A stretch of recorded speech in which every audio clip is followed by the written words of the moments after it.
My name's Frankie from the Rumjacks, and I'm Johnny McKelvey. Nice to meet you all. So, is it your first time in Germany?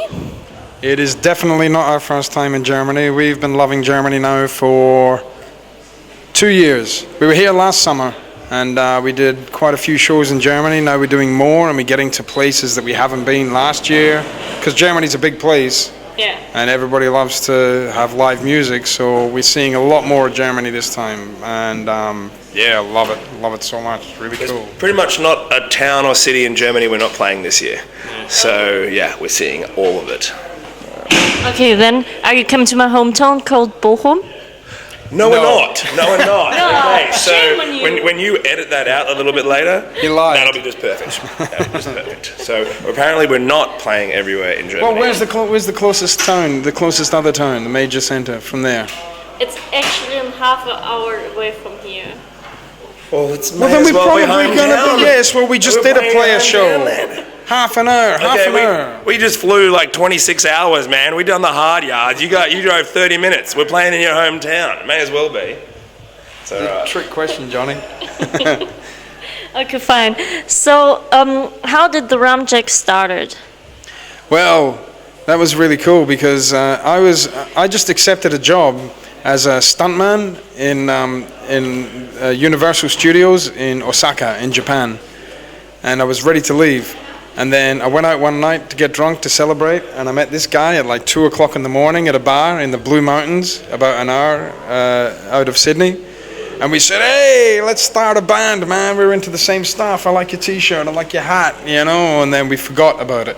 And about 3 weeks later, saw the same guy. Hey, let's start a band, man, you know. And I think the third time we actually got some beers and went to my place and listened to some music. Played the songs he had, and I end up getting people that I knew who played other instruments and vice versa, and then we actually gave it a shot after that. So it took a few meetings at pubs, but after that, it happened. And I didn't get to be a stuntman in Japan. You didn't? Isn't that the saddest thing you ever heard in your life?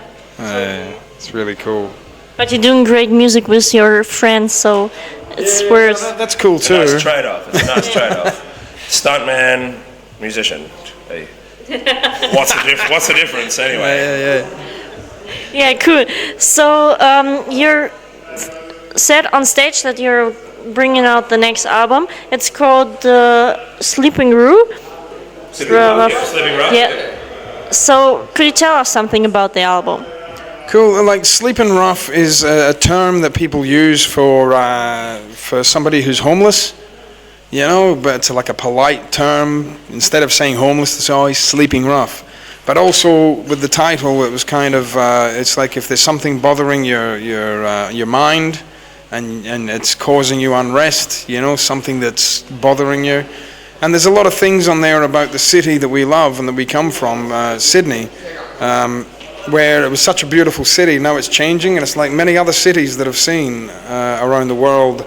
You know, many places, Berlin, London, all these, like, where they're taking over and like destroying small communities, and people, and the price of living is going through the roof, and people are ending up on the streets, and it's like, it's not a good way to have a city. A city is dead unless it has small communities inside it. And so this is the kind of thing that we're seeing happen a lot. They're killing the night in Sydney. There's no nightlife. There's no music scene anymore. The government has crushed all that. You know, they want to make it a rich city with only the elite allowed in, and the working class can go wherever. So it's kind of got a bit of that through it, but it's not all sad because there's a lot of fun on there too. You know, and it was just something that was on our mind when we were writing that album. Yeah, cool. So you are writing the songs by yourself, or is it a community project of the whole band? Mostly I come to the band with songs and then we arrange them together. So other guys will put in their parts. I'll have the structure of the song and definitely all the lyrics, and from some ideas that the guys give me too. And then we put it together as a band, yeah. You know, so we all come up with our own specialist parts and it comes together that way.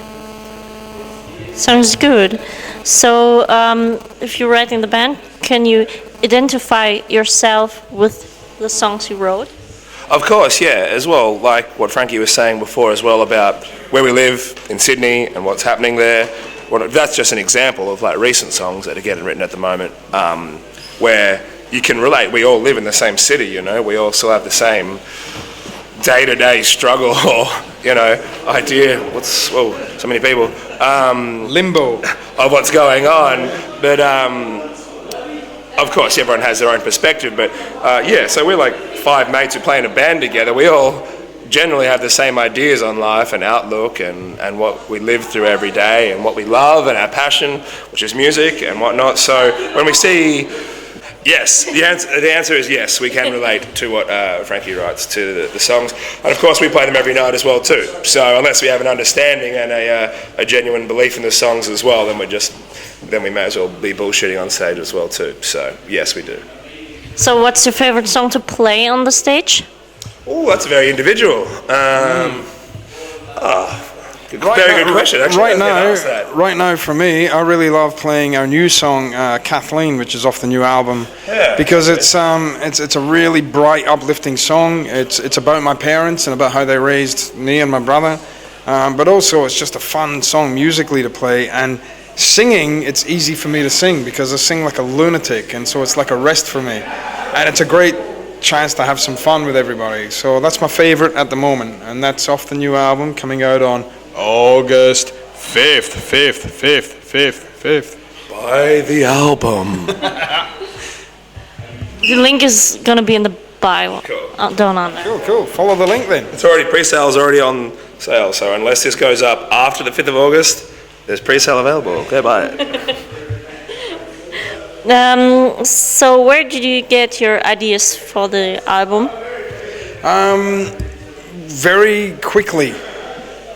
I don't know where I got them from, but very quickly. But the last album we did was kind of like, I call it our Foo Fighters record because it was more rock and roll, and it was very clean and well produced, and it showed that we could write just great songs. We don't want to always just be known as a Celtic punk band. We want to be just a good band, you know, like something more, and just be remembered as somebody who can write good songs, because we love all types of music, all kinds of influences, from old music to new, from heavy to light, you know, and so we don't want to be staying in the one scene or we'll get very bored. So we let that show.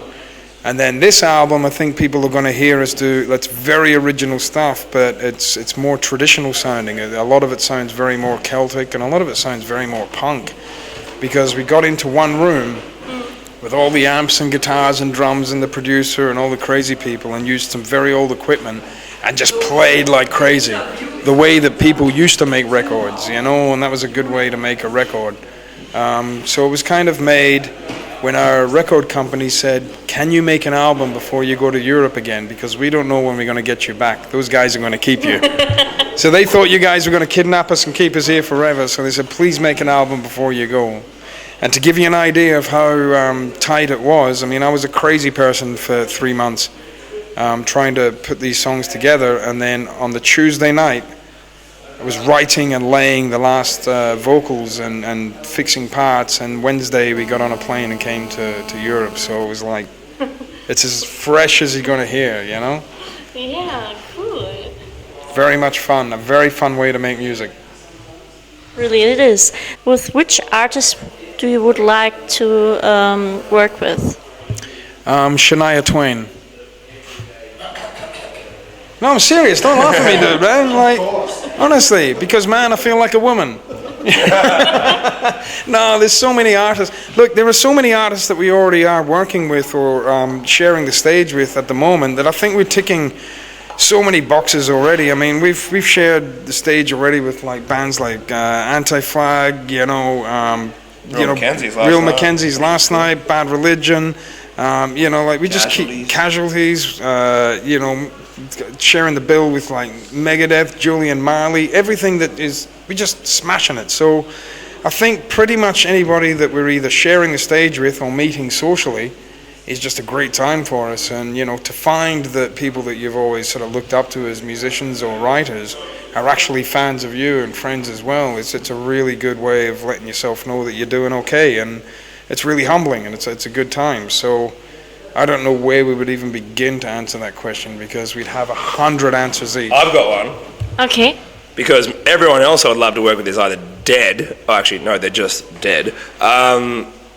Billy Bragg. I think Billy Bragg would be amazing to work with. To do That'd be pretty awesome actually, because as a band we all love Billy Bragg. Like we do little splices of his songs in the set. One of our songs, so to be able to write a song, play a song, I don't know, guest vocals, whatever. I think Billy Bragg would be awesome. That's me personally. And Shania Twain. And Shania Twain. Yeah, girl must be, so you're just guys. Well, she'll help us sell records, you know. Yeah. Billy Bragg will help us smash the stage, But and she'll help us get rich. Which will like completely, I don't know, overthrow each ideal there, but whatever. We could do a mashup together. Be like, to have or to have not, but that don't impress me much. Yeah. Shut up, man. Look at this thing. This is what's making me talk crazy.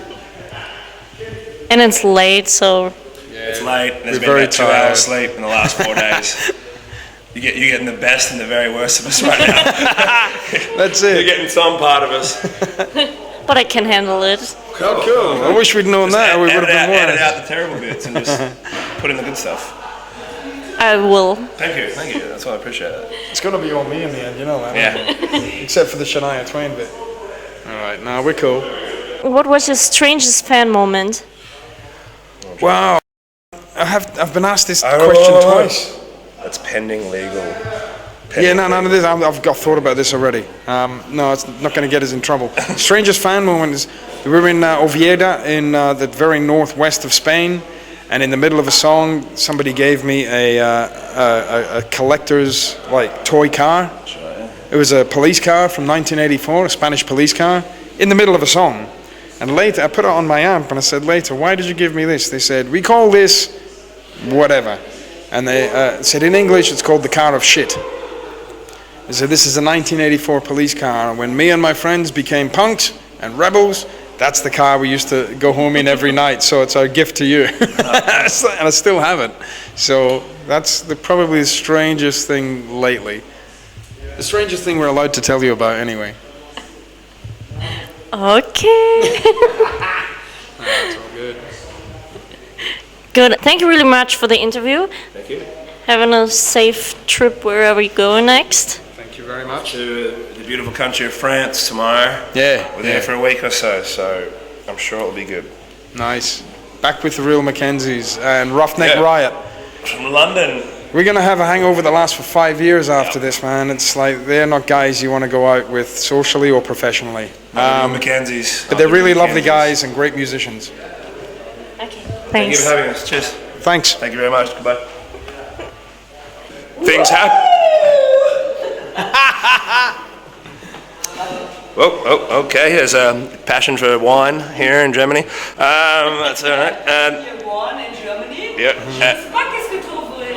Hey. Français? Oh, non, je ne parle pas français. Je suis désolé.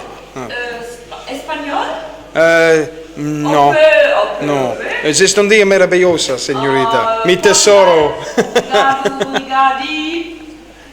That'll be a great part. Edit that one out as well. There we go. So many edits to so many edits this interview.